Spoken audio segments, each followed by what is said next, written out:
Hey everyone, I'm beginning this video about 5 a.m. Eastern Standard Time. April 28th, it's supposed to be 2023 from, an arbitrary date. Apparently for a world that so many affirm is so non-Christian, it's strange that our entire Western calendar revolves around the birthday of this Jesus. It's interesting. It's supposed to be 2023 years from that. But I would say the jury's still out, but I'm getting more and more convinced one way every day. There's a couple of things that you're going to notice. One thing you may notice is I might be sounding a bit subdued. As you heard, I just took a drink of water. A couple of days ago, 3 days ago, in fact, Tuesday night. So today's Friday. Tuesday night, I made dinner for my son and myself. My wife was off working. She does evenings.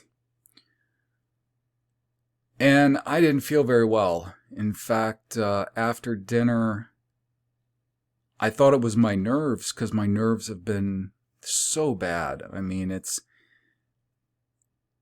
you can't even describe it. I can't describe it. It's like living in if you could describe yourself as a container. Like a container that had very little give to it. It wasn't really elastic. It was only a little bit elastic. And somebody had filled that container with air or water or some substance to the max. And the problem is they were continuing to try to fill that container more and more with whatever that substance was. You feel so much pressure from the inside out, and like nothing is giving. This is how the nerves often feel. And I can feel them in my eyes and my cheeks, my face, my teeth, my lips, chest and stomach. It can be sometimes hard to speak because of the nerves. And fortunately, I'm able to go to physical therapy to try to figure this all out. And what one of the therapists have been trying to do is just strengthen the muscles in my neck, in my back, all surrounding complementary muscles. And that's fine, because no one's saying that they shouldn't be stronger. That can help. However, the other therapist now, he has some extensive background in trying to deal with pain. Pain caused, neurological pain is really strange because it's hard to pinpoint how much of it is specifically the nerve, how much of it's mechanical, how much of it's psychological. And as much as we don't want to admit how many things could be psychosomatic, because that opens up this door to a very slippery slope, it's still something that we have to look into. So that's really one of the reasons why I don't make as many videos, because oftentimes it can be so uncomfortable to literally make the video, to speak. I'm afraid. This is unfortunate. I don't just not make videos because I'm lazy or don't care. Because look, I know that YouTube, for one, is an absolute desert. It's a wasteland. And if it wasn't bad enough how much they changed the algorithm against very organic creators that really colored the world for a while there, at least our world, people looking for something more substantial than what we had been getting everywhere else. There were so many creators that were at least coloring. A lot of them were shills, and they're still around. A lot of them are.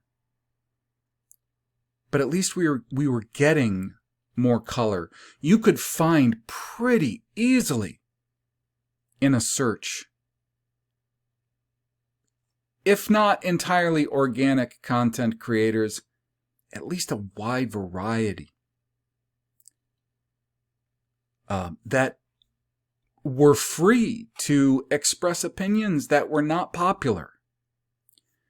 Of course, they've changed all of this radically. Torpedoed a lot of channels out of existence. A number of people have just got tired.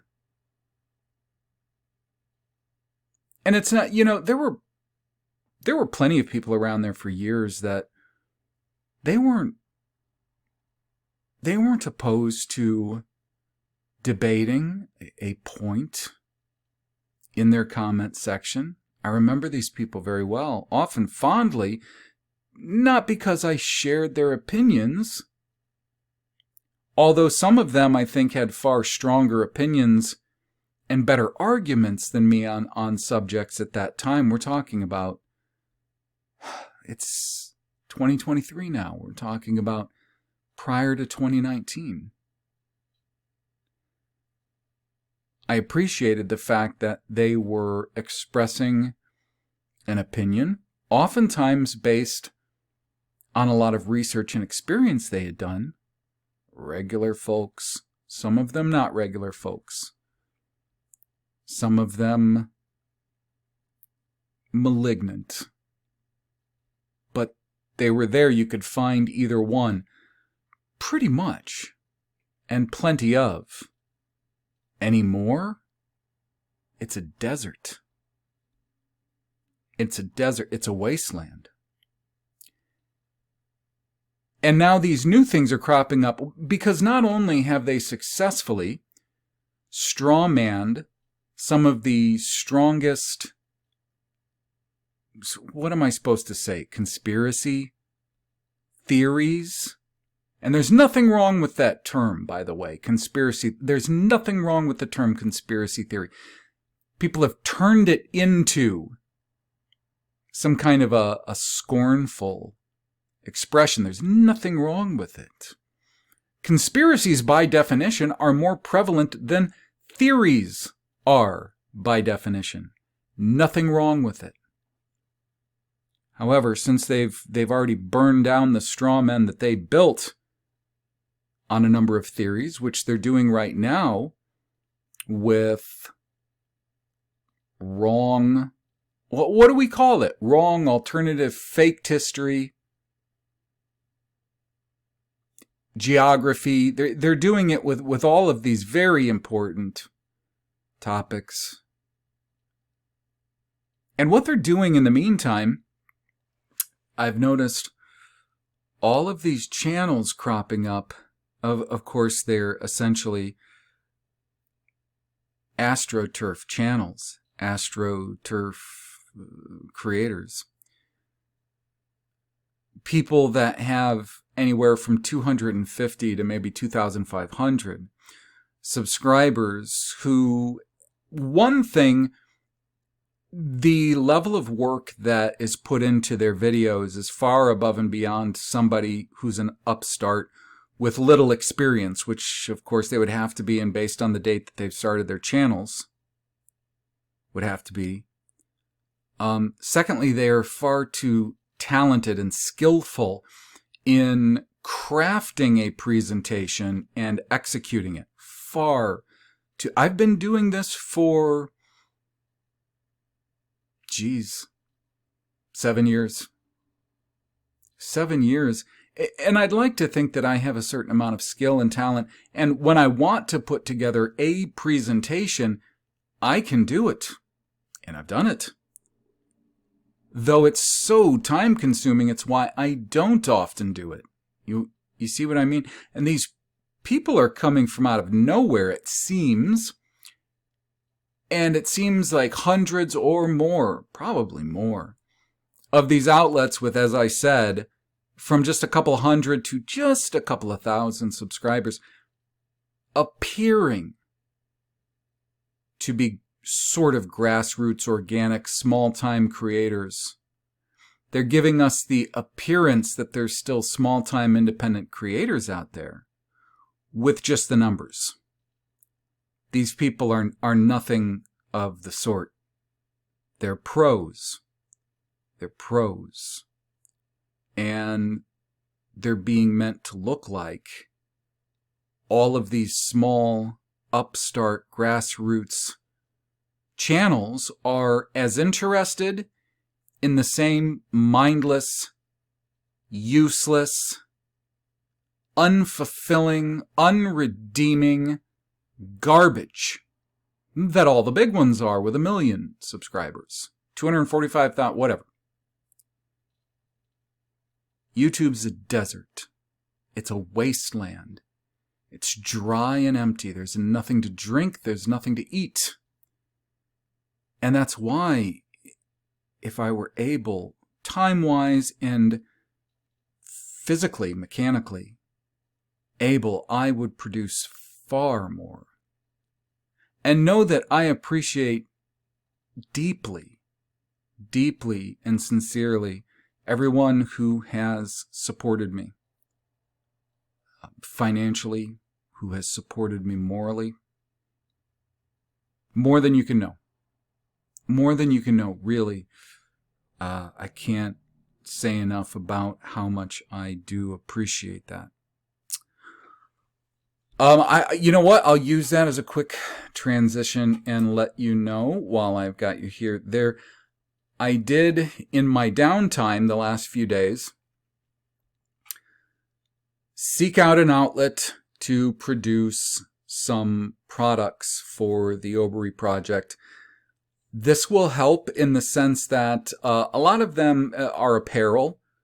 Right now, there are a lot of t-shirts there, but I also put various designs. There's 3 different lines of designs that I've put up so far, and I have more in the works that will be coming soon, mostly on t-shirts, but on a few things too. And I just want to do a quick show you of my store. The link will be in the description for the store, but it's also on my YouTube channel. You can just go to the store, and that's a direct link there. Keep in mind that anything that you buy here, I will get somewhere in the neighborhood of about 20 to 30% payout at suggested resale price, which is, or retail price, which is where I'm keeping everything. I haven't hiked up the prices at all. I'm just keeping everything at SRP so that you can get everything really for the best price possible. I haven't gone down from the SRP, but I haven't gone up. It's just where it is, suggested. Now, in addition to apparel, and I did try to integrate different kinds of shirts, so not just the all-cotton shirt, because some people don't care for the all-cotton shirt. Some typical all-cotton shirts have a cut that's not very long. Some people want a little bit longer cut, and some of the more premium tees have a cut that's a little bit longer, or the cut is a little bit more comfortable on the sides, around the chest, things like that. So I did try to integrate different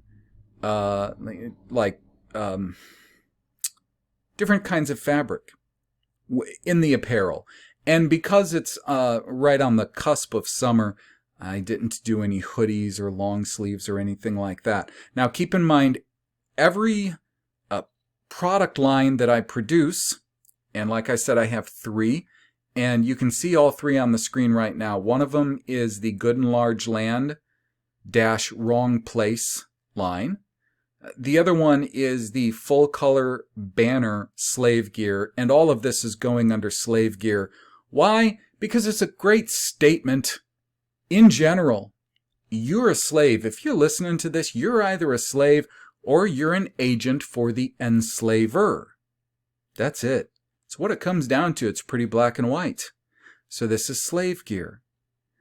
I've never talked at length about what the things in the graphics that I designed myself and use stand for. They are pretty basic, but you have your Hessian, which essentially stands for any slave who is pressed into service, especially doing violence against another, for the sake of their masters who are being enriched by the death and suffering of others, specifically their slaves. That's the Hessian.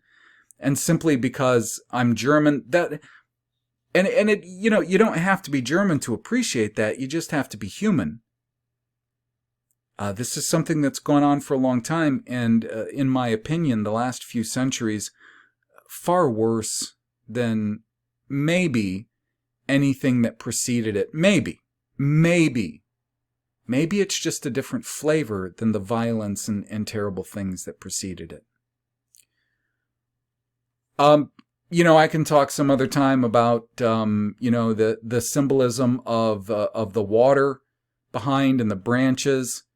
Nothing too deep or occult there, and I thought they looked good. So you have essentially 3 different designs that are available right now. There's the wrong place one, which is great. It just shows how small Palestine is as compared to how good and how large the Bible describes the land of Canaan as being. Pretty simple. I put that for now. I've put it on tumbler, water bottle, shirts, towels, and even this metal print, which you can hang on the wall. Very cool. What I'm just calling the white Hessian, and I might do a line in black or another color, because the way I design, I try to design only a few spot colors with the color of the fabric acting as the other or an other color. So you're a little bit limited in what you can do there. So I have the white Hessian slave gear, and I have the full color banner slave gear stuff. If there's anything, and of course stainless water bottles, in the full color Hessian, I have notepads. And on the notepads, I also designed them to read on the front. You have at the top, slave's name, slave's subject, and fake date, so that you can write on the front what it is you're going to be using this for and not forget who you are and what time it's supposed to be. And of course your subject. So yeah, I'm always open for suggestions. If there's some things that you didn't see in a certain design and you would purchase said item in that design if I were to make it available, I have a certain amount of products that I can offer in each design. I will certainly try. I like bucket hats, especially in the summer. I think they help to keep, I have one that I wear in the summer. Helps to keep me cool working outside, which I need, especially with the nerve problems, because the sun will do a real number on me. So I also included a bucket hat in various colors. Always check each thing because they all come in various colors. Also, a large sports towel with the wrong place design on it. So there's a large amount of different things. It does help me. Everything you purchase, you get something out of it. Something practical that you can hold in your hands. And I get about 20 to 30% average of each one of these items sold, so it helps me out a lot too. And as I said, there will be more designs coming. It's just they're not finished and ready to go on anything yet. One other thing that you're going to probably notice is at the time that I publish this video, the last video that I was calling 70 weeks is gone. Why is it gone? It's kind of weird because that was the second time I had recorded it. The first time I had recorded it, I had accidentally recorded it with my computer's mic on, which sounded like I was talking underwater or on Valium underwater. Don't know what that was. Obviously not a very good mic or not a very well placed mic. So I made another one with my normal Yeti mic, and the problem is this. And this is why I'm deleting that. That subject, that whole subject from Daniel chapter 9, verses 24 through 27 is a monster. It's a mountain to be climbed. It's certainly not a subject for a briefs. What I'm trying to do in briefs is to bring up a topic talk about that topic, not to spend the kind of technical time that's needed, especially for something like the end of Daniel 9. That's really, really in depth. That's something like the Obery hours, which I really have got to stop procrastinating and take all of those episodes and get that song, which I love that song. It's Venus by the band Television. Got to get that off there because it is causing demonetization, which I don't need demonetization. Those pennies that I get from YouTube count. Though I can't remember the last time I got a payout by them. It's really weird how they do their, not their payouts, I understand that. It's just the metrics. When I look at the metrics and try to think about, really, how's that work? I don't know. So what I want to do instead in this one is actually just focus on the whole idea that that passage begins with, which of course I went over in that last video, and that is the idea of 70 weeks. And I did spend a decent amount of time on 70 weeks, but I do want to go through some other passages just to demonstrate and solidify how the idea of 70 weeks as equaling 490 years has all of zero precedence biblically. And there is absolutely no reason whatsoever for us to believe these translations that make that into, well, first off, if we believe the translations that made it into 70 weeks, we would have to believe that it was basically about 1 year and 3 months. See, it's not just that they're pushing it off as 70 weeks. They, in conjunction with most of the theologians and Bible scholars, are going with a translation, an interpretation, that not only presents the ShBOYM ShBOYM as 70 weeks, which it's very tricky when you look at the time aspect of this. But they're also interpreting it as those 70 weeks, which would have to be 490 days. A week is 7 days. They're interpreting it as years. This has to be 7 years. And we need to take a look at that and see if any of that holds water at all. Because, of course, that sort of time frame is absolutely necessary to promote the books that are very non-harmonious with the rest of the law and prophets, and that is the apocryphal books, mostly of the 4 Maccabees, and also Josephus, which fits very closely in with the Maccabees. In fact, if someone proved that those 4 books of Maccabees were totally made up nonsense, and that interim was never prophesied of and never happened, the whole narrative would collapse of ancient Greece, as we understand it, Josephus, the Maccabees, and a whole lot of other things. So much of it hinges on us interpreting this ShBOYM ShBOYM of not just 70 weeks,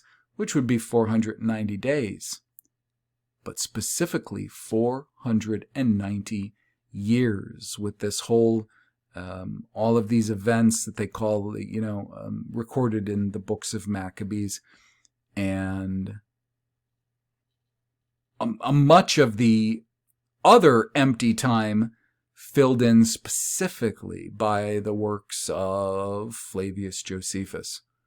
So this is a point that is very, very vital to the establishment to maintain.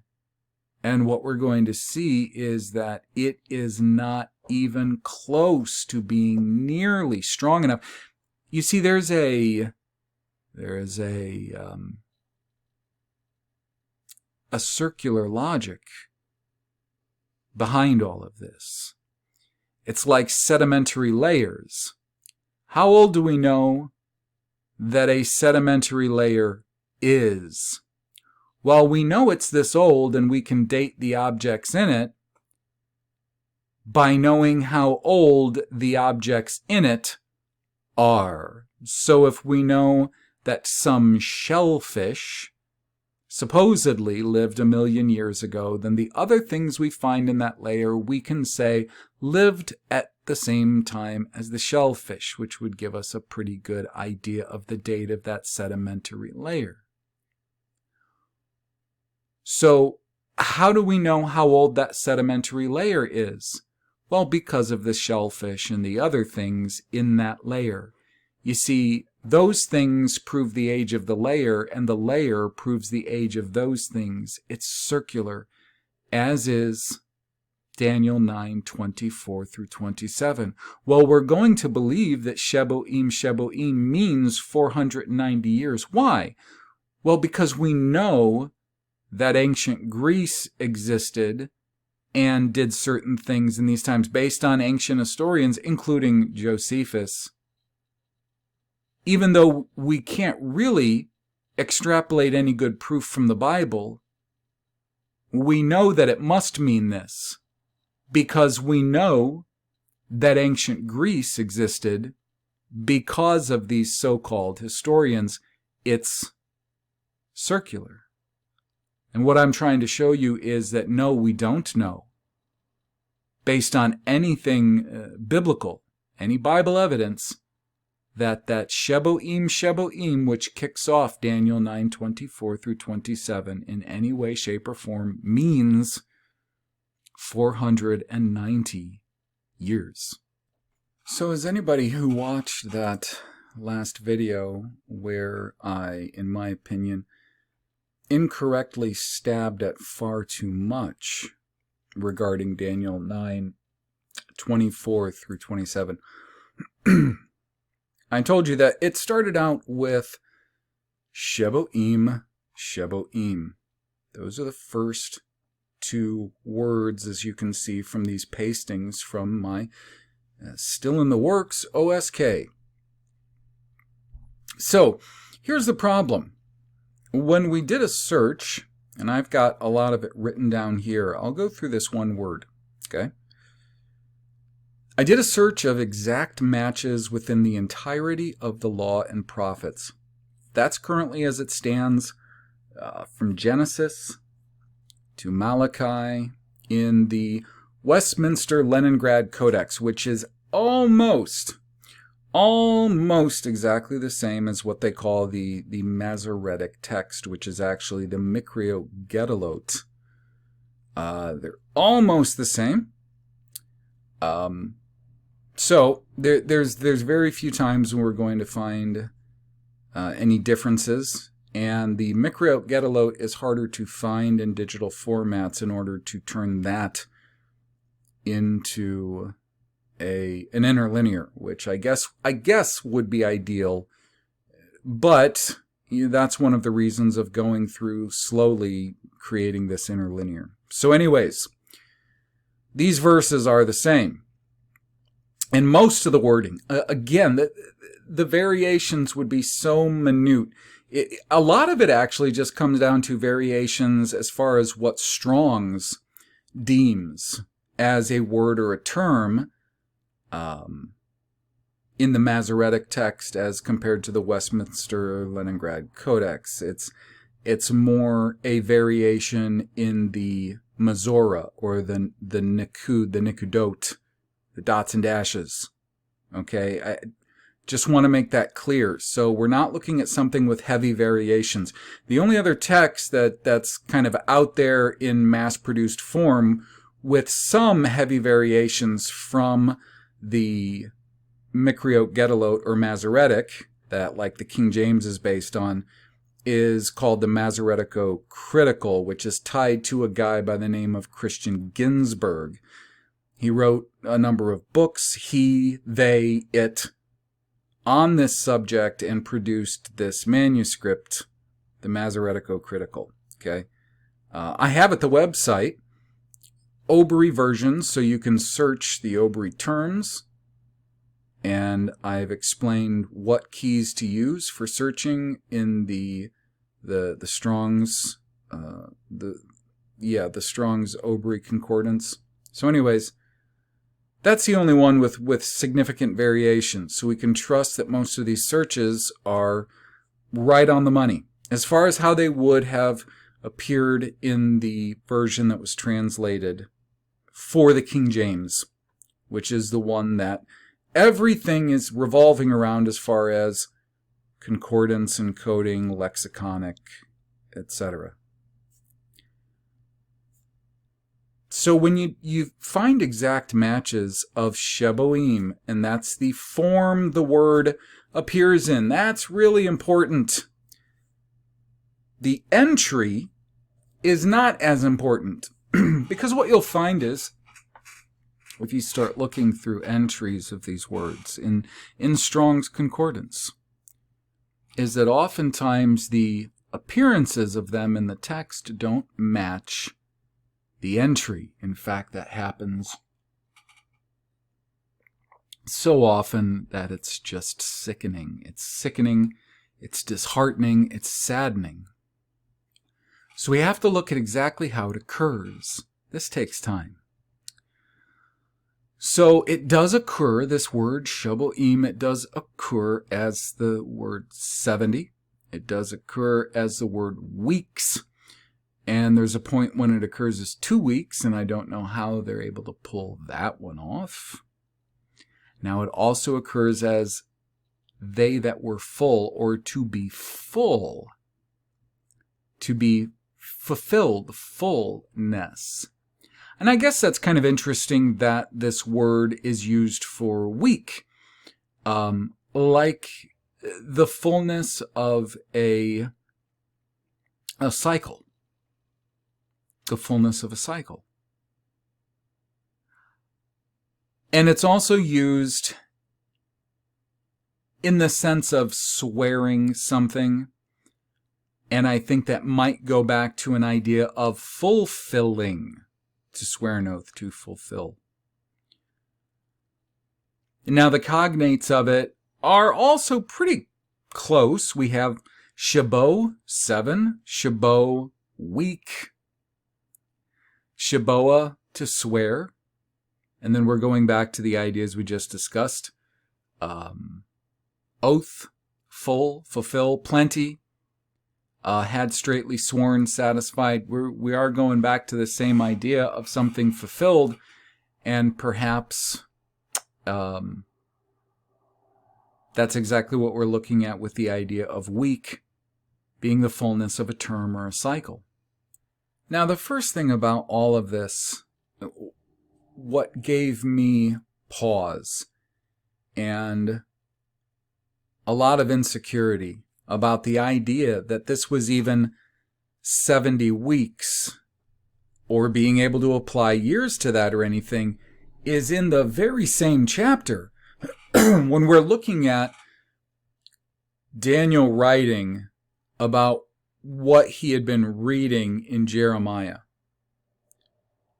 We see in Daniel 9:2, in English, in the first year of his reign, he's talking about Ahasuerus, in the first year of his reign, I, Daniel, understood by books the number of the years whereof the word of the Lord came to Jeremiah the prophet, that he would accomplish 70 years in the desolations of Jerusalem. Now, the thing about that is, if we look at that in Obery or Hebrew, Daniel 9:2, the wording that's being used here is ShBOYM, which they translate as 70, Shene, which they translate as years. Here's the point. They specifically, even in the same chapter, designate a time frame. Years. Shene. Years. And there's a problem with that too, by the way, because part of the time when you see years, it's shanim, as in the masculine plural, deemed by the Masorah, the masculine plural, shanim. And then part of the time when you see it also masculine plural, or a plural in general, you see this shene. That's a problem. That's a consistency problem. And when we start seeing enough consistency problems, then we really do have to, in all honesty, question just how organic this even is. So again, we have the problem of ShBOYM sometimes being used as weeks, sometimes being used as the number 70. Now, for anybody who didn't watch the first one, I have a problem with Hebrew numbers in general. They're really problematic. They're used in very dubious ways, and it's really difficult to prove just from the wording itself that if you add a masculine plural onto it, for instance, the number shalash, 3, if you add a masculine plural onto it and you get shelashim, that suddenly that's 30. One of the reasons that you'll see is, for instance, I said, there is a verse in which they take ShBOYM and they don't just say weeks, they say 2 weeks. Now, if we were applying the same logic, and I'm sorry about my throat, but I've been literally sick, so it's a little bit worse right now. If we were to apply the same logic, and we could get 7D out of ShBOYM, if 7 is shabo, and we get 7D out of ShBOYM, then if we were stuck on shabo being a week, then shouldn't ShBOYM be 10 weeks? If we're applying the same logic and staying consistent. So the problem is, if we look back through the Law and Prophets, at lengths of times specified, we're going to get specific lengths of time specified. Even within Masoretic rules, we could go back to, for instance, Shaboa, which in this instance they're saying is 7, although it is bearing the generalized ending on it, which is odd for a number. I don't know if that would stand for a decimal, if there's some sort of variance we can see in a solid number, but maybe so. I'm not saying that in a way that's being kind of negative, but I am trying to point out these issues. We can look at something like Genesis 7:4 in English, for yet 7 days, and I will cause it to rain upon the earth 40 days and 40 nights. In here, we do see the existence of days. Ki la yamim o'ud shaboa. We have the 7 here, we have days. We have the 7, but we have days. And I know some people might say, but we do have weeks. In Daniel 9:24, we do have weeks, ShBOYM. But I want to re-emphasize and re-emphasize. If you have weeks there, ShBOYM, then you have weeks. You don't get to have 70 in the one instance, and in the very next word get to have weeks, unless it's 10 weeks, which is 70 days. You get to have one or the other. You don't fucking get to have both. Listen, this is important, and this is why I get a little emotional sometimes. It's the importance of the truth. And everybody here, now, hearing me, you're alive. You're alive. And you have you have really real pressing matters that you're trying to cope with. You may put it in the back of your head. You may choose not to think about it right now. You may choose not to think about it ever. But there is your impending death that's looming somewhere. And you don't know where. And I would imagine most of the people who are listening to me and not taking notes because they are keeping track of me, but are genuinely listening to me because, like me, you need some answers. Because you do have that looming problem. You don't know how distant it is.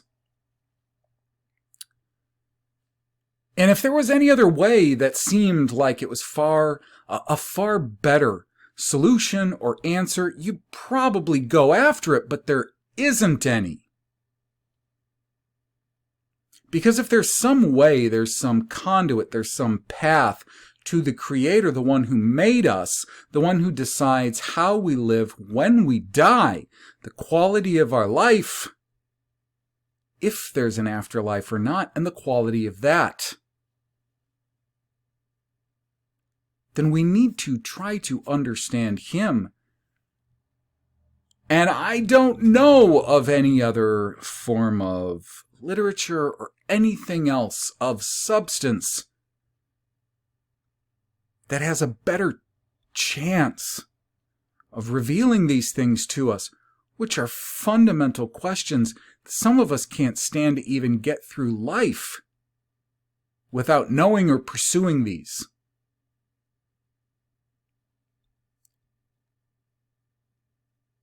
And without coming off as somebody just being naive and starry-eyed.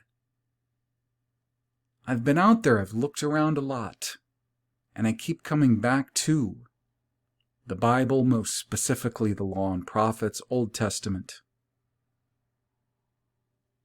as closest source that I know of to get to understand these fundamental questions. So, when someone fools around with the meaning of these words, and words should mean things in a self-evident way.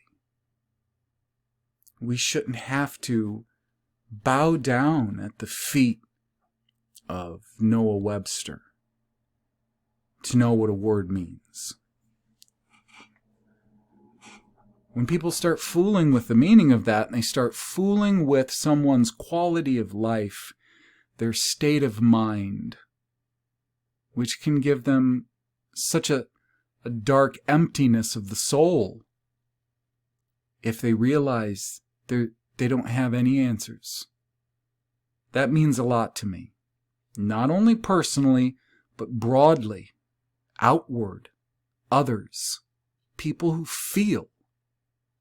Living, feeling, breathing beings. And not only the ones who live now, the ones who will come after me, the ones who lived before me, who, as I see it, lived lives of meaninglessness. If they lived lives based on lies, they lived a life that was meaningless, empty, robbed. They were robbed of their produce, their energies. Now, if they were robbed by the Creator of these things, I'm sure someone intelligent could make an argument that that's His prerogative, and I'm not making arguments against that, because I'm not intelligent enough, and I don't want to do that at this point, but at least to illustrate to you why I get so upset when these terms and these words, these ideas, these concepts, which are far closer to home and far closer to our hearts, our minds, our psyches, our subconscious, the way we behave, whether we're happy or at least content or peaceful or not. These things are intrinsically linked to those things. So I become impassioned over these things. Genesis 7:4, we have a marker for time, don't we? Fast forward to Daniel 9:24. You get one or the other. You get either 70/70, and who knows what that is. We need a marker, because you don't get to say one is 70 and one is weeks. You either have weeks, or 70, 70. And if you have weeks, and we're going to stay consistent with Masoretic Hebrew, those weeks should be 10. It should be 70 days. You see what I'm getting at? Too much playroom. Far too much playroom. And reality, and your fate, and my fate, and the fate of the people I love, or that I'm responsible for, or both, they're all inextricably woven together. That's how important this is. So let's just look at a couple other things real quick. Let's just look at ShBO as week. Now, if you do a search on Blue Letter Bible for the word week, the only word that will come up is Strong's H7620 ShBO, which they list it as ShBOO, but it mostly just occurs as ShBO. I don't know if it occurs as ShBOO even once, and that's some more BS. The way that certain vowels are inserted to really throw off the consistency of searching and understanding the way that root families go together. This is deliberate. So anyways, according to Blue Letter Bible, Strong's, they say that it occurs 20 times, ShBO as week. According to eSword, 17. Now, the funny thing is, out of all of these occurrences of ShBO as week, do you know how many times it occurs in that same form, ShBOYM, with the YM, so-called masculine plural, ending or suffix? Well, not that many times. Not that many times. Once in Leviticus 12:5, and then we have to fast forward all the way to Daniel 9:24. Every other time ShBO, or a form of ShBO, appears as week or weeks. Before that, from that verse in Leviticus to Daniel 9:24, it occurs in a different way, usually what they call feminine plural. That's the ut, ut. ShBOOT, which is a very different word. These feminine and masculine plurals, they also are inconsistent. They don't make sense as feminine and masculine plurals, nor do they always make sense as a plural. They are absolutely inconsistent. However, we're just talking about the form that supposedly week ShBO occurs in Daniel 9:24.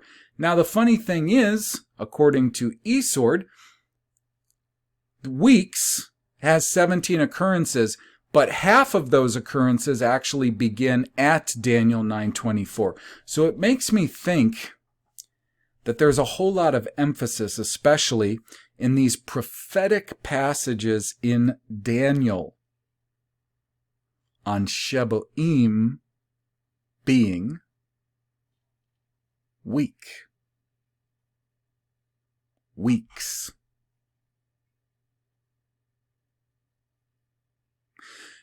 And as I said, it gets so complicated, Daniel 9:24 on, that it would take one or more Oberies, hours, episodes full of copious notes, as they typically are, to try to begin sorting out which is it? Is it weeks? Is it 70? And no matter which it is, we should see, like we see in Daniel 9:2, a designation of time. Because like in Daniel 9:2, we see what? We see Shene.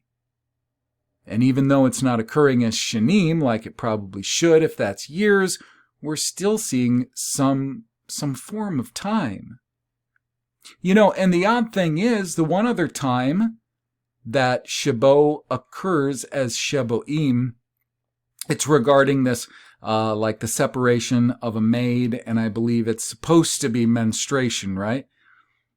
Now, in this, it has, for instance, ma'e, she shall be unclean, and then the ShBOYM, and they decide it needs to be 2 weeks.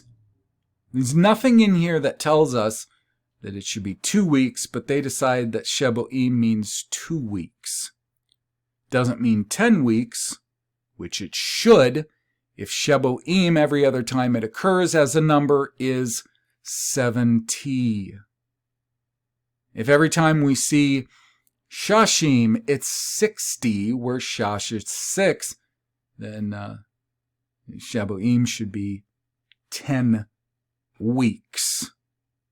If we're going to at least be consistent. If we wanted to stay consistent, I guess we could read Daniel 9:24 as something like 10 weeks. 10 weeks. Nahatak. If we want to say that's determined, and we won't go too much into that because that was one of the problems with the last video, spending too much time with these terms. All of them actually need word studies, virtually every single term in this verse. They're somewhat close, maybe. But let's say that's determined. 10 weeks, 10 weeks.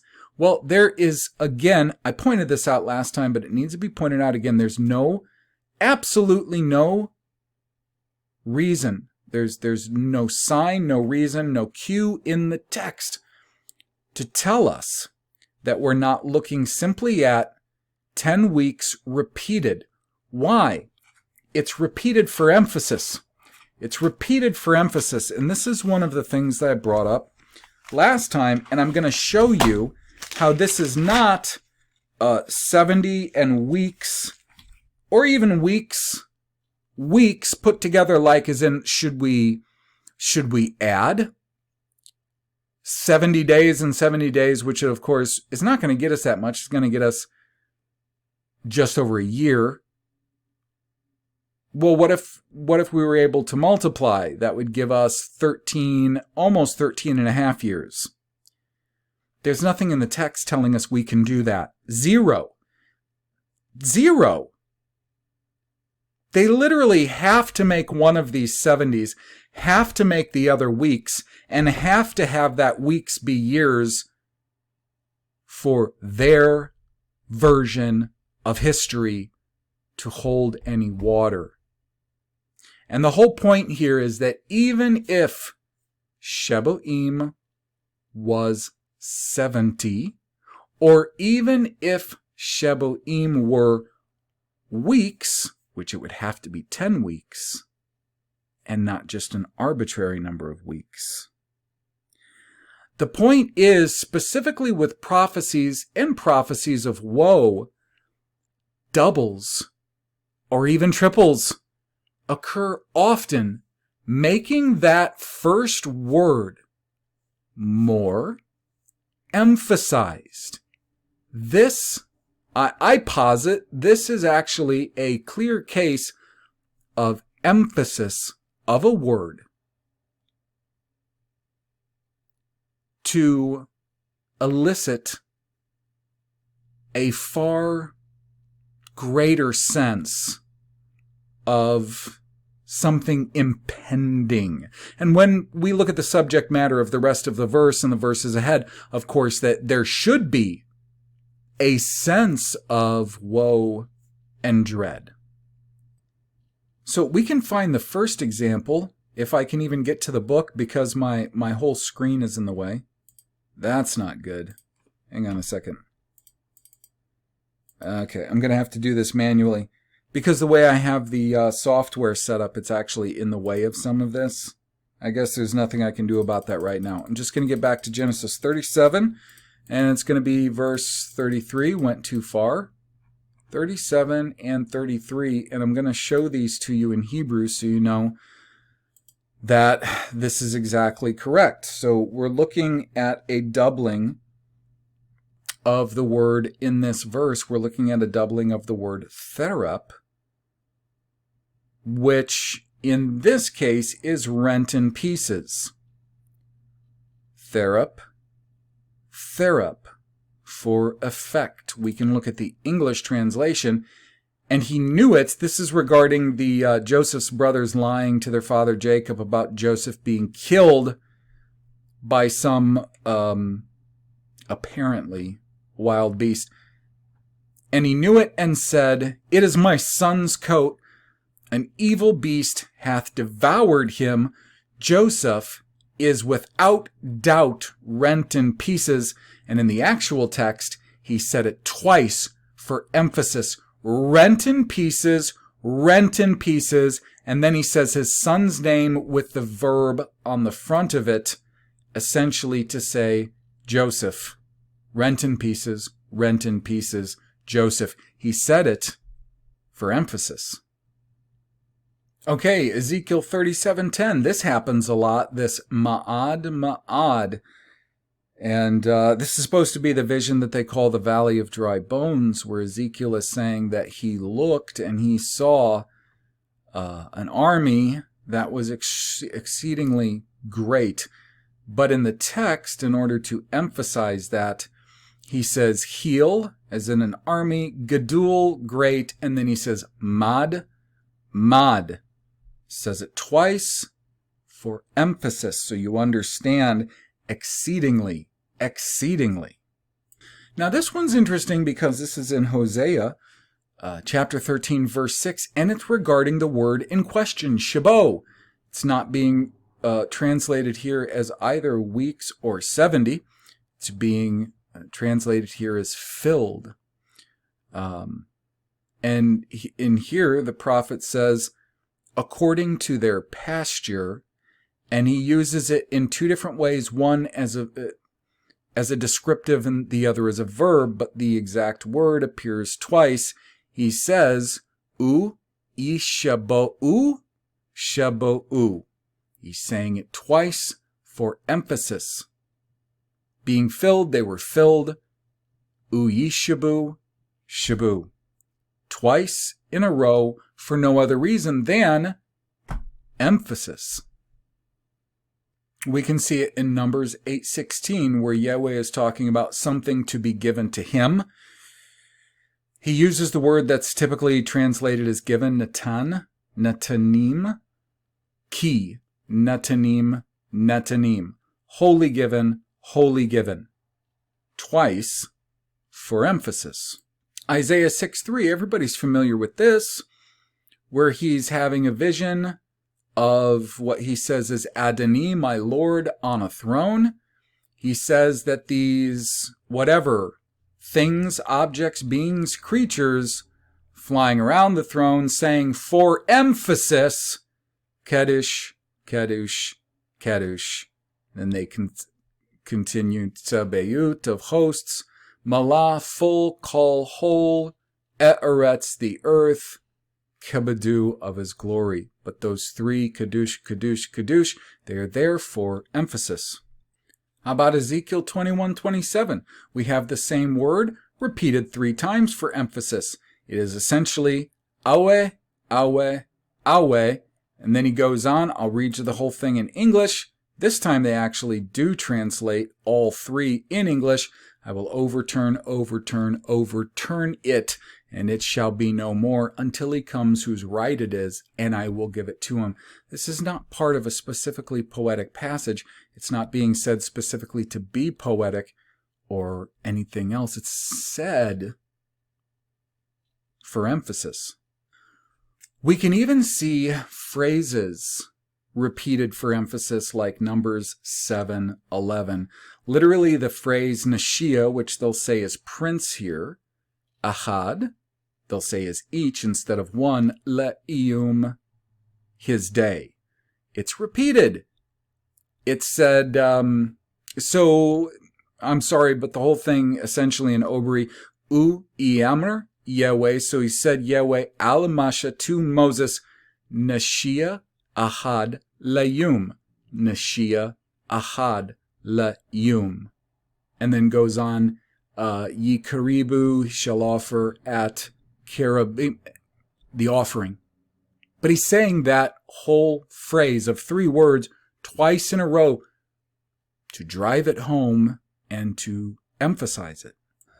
But of course, and this is the last problem that I'm going to talk about briefly, because I'm at an hour, briefly. And this is why so much time and effort has to be put into this. At current, I don't have. But this is something that one might go right back to, just as a matter of course, is all these things I'm saying, if you are going to read this for yourself, and if you look at the Hebrew yourself, you'll see, but wait a second. You're saying that it can't be 70 weeks. It's got to either be maybe weeks determined, 70 determined, something. What they've done is they've forced into the text, they've forced an interpretation into the text of ShBOYM being 70 in the one instance and weeks in the other instance. And if you read forward the next 3 verses, what you'll see, as I pointed out, is a plethora of the word ShBOYM. However, what you're going to see is they have decided that even though it's 70 in the one instance in verse 24, after that, they decide mostly that when we're going to see ShBOYM, we're going to see it as weeks. They don't want us to get up to Daniel 9:25 and see when they say unto Messiah the Prince, ShBOYM ShBOA. They're saying 7 weeks. Well, why isn't ShBOYM ShBOA 70 sevens or 77? How about 77 weeks? They don't want it to be 77 weeks, which it certainly could be. Shishim is supposed to be 60. Shanim, all of a sudden Shanim is 2 instead of years. I pointed this out. Shanim is oftentimes years, but now it's 2. What am I saying here? We're going to see it again. We're going to see U'achari and after as ShBOYM. Now they want it to be weeks. They don't want it to be the 70, 60. They don't want Shanim to be years, which it very well could be Shanim, years.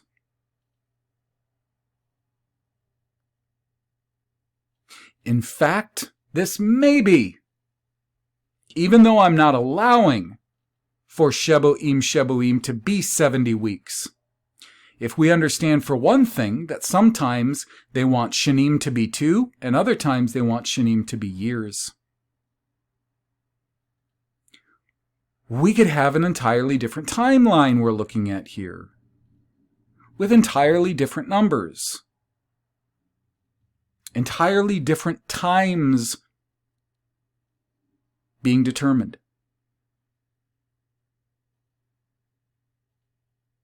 But they've decided every time we see ShBOYM after that, it's going to be weeks. And it's going to be the number of weeks that other numbers appearing next to it, like shishim or shbo 7, determine it to be. Bottom line. Bottom line is that this is entirely circular. We say it has to be 70 weeks, and those weeks have to be years, even though it is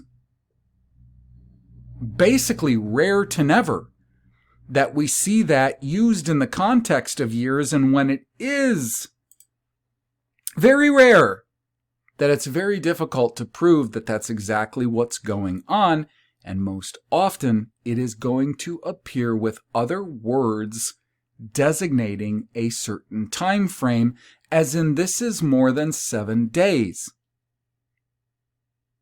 7's a funny number, and all Hebrew numbers, in my opinion, unfortunately, they're dubious because they're so open to interpretation. Going back, it's circular. They're going to say, this has to be 70 weeks, and those weeks have to be weeks of years, 490 years from that certain point. And we know that it would have to be 490 years or somewhere around 490 years because we know from sources like Herodotus, Pliny, sources like this ancient Greco-Roman historians, essentially, the ancients. And these histories, if you read them for yourself, you will see how far removed from reality even the writing styles of these so-called ancient histories are. They're ridiculous. They're freaking ridiculous. If we want to talk about something that's recording actual reality, they'll say it has to be that because we know from those sources that this Grecian Empire and then subsequently the Roman Empire existed around that point in time, so of course it all makes sense, including those books of Maccabees and Josephus. Those are the pillars that are holding up the interpretation of all of this. But the Bible doesn't hold that up. The Bible doesn't hold that up. Because first off, we can't see any other passage in the entirety of the Bible where we can see ShBOYM and ShBOYM together, and that there is a precedence, as in wording and subject matter around those two words, that tell us that yes, when we see those two words in subsequent order like that, it should be 70 weeks, and they certainly do mean 70 weeks of years. We have no precedence in the Bible to think that whatsoever. Plus, we have a lot of precedence from the Bible to see that we're either looking at sevens, weeks. If we're looking at weeks, it really should be 10 weeks, if ShBOYM means 70 at other times, or we're simply looking at a fulfillment of a cycle that has come to the full. If we're looking at ShBOYM as the fulfillment of a cycle that's come to its fullness, perhaps what cycle we're looking as coming to its fullness is the overall fulfillment of the covenant agreements made that can be found, in a sense, in the blessings and cursings promised from Deuteronomy 28. Does that mean the end, the absolute end of Israel and Judah? I don't know that that's what it means, because I think there's far more to this idea of using Israel and Judah as a example nation. But I don't know that for 100%. I don't know anything for 100%. But I do know they don't get to have this both ways. And that's what they're doing. They're arbitrarily determining that ShBOYM is 70 in the one instance and an indeterminate number as in weeks in the plural in the second.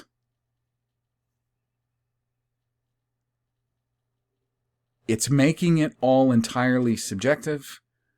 It's making it all entirely sophistry, because they use very sophisticated methods of argumentation, sophisticated methods of linguistic trickery. I don't care what you want to call it. Interpretation. To come up with this. And the only thing that proves it is highly questionable sources of history, like that I just named. Highly questionable apocryphal sources like the books of Machtemes and Josephus. Highly questionable.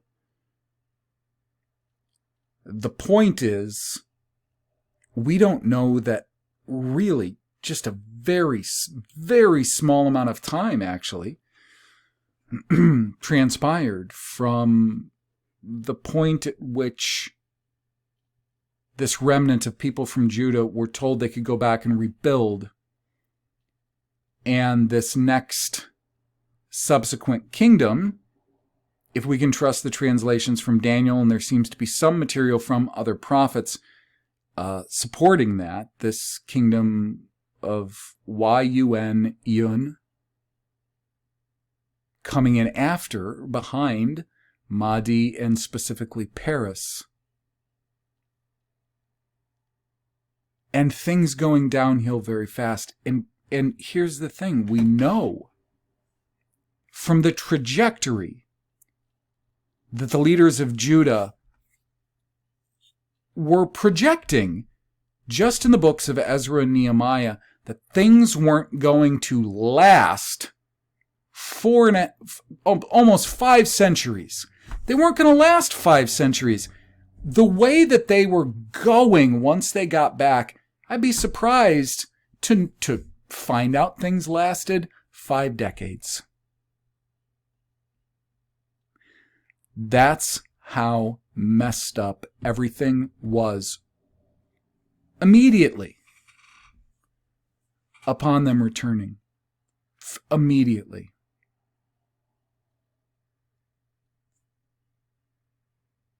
And we only basically have a few small books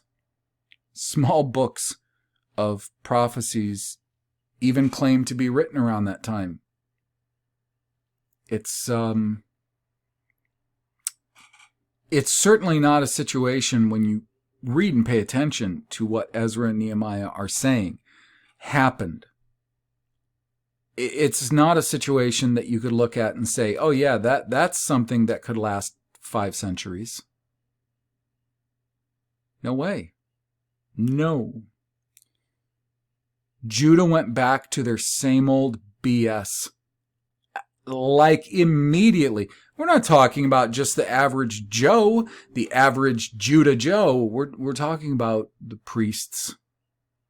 Specifically priests, leaders. Everyone, top to bottom. We're not talking about a people, when we look at Israel and Judah, we're not talking about a heroic people. We're not talking about a good people.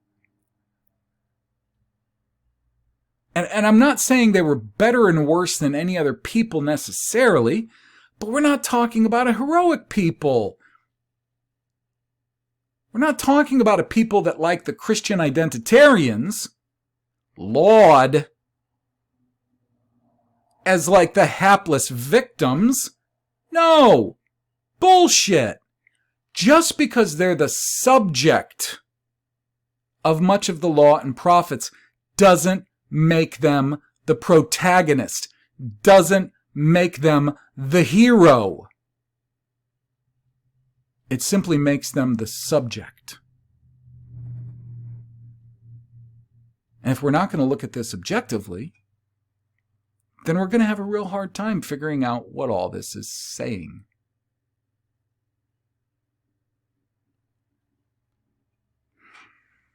So this is my replacement briefs for the last one. third time's a charm.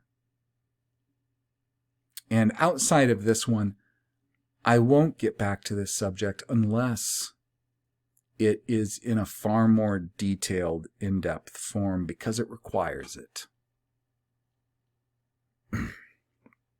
And the thing is, I have other topics that would be in front of this as far as the Obery hours. And I would love to do an episode of that. Like, I can't even tell you. There's just so much on the plate. I want to once again thank you all for joining me for this episode of Briefs. I would like to thank you all in advance for visiting my the Teespring store. I think it's actually called something else. Anyways, you can find it on my YouTube channel on the store. You can go directly to the store. Thank you for supporting me in that way. Thank you, all of you who are patrons, who donate, who give. It means more to me than I can express. And for all of you who've given me moral support or helped me in my work, I want to thank you. From the bottom of my heart, I truly do. So, with that, I'll see you next time.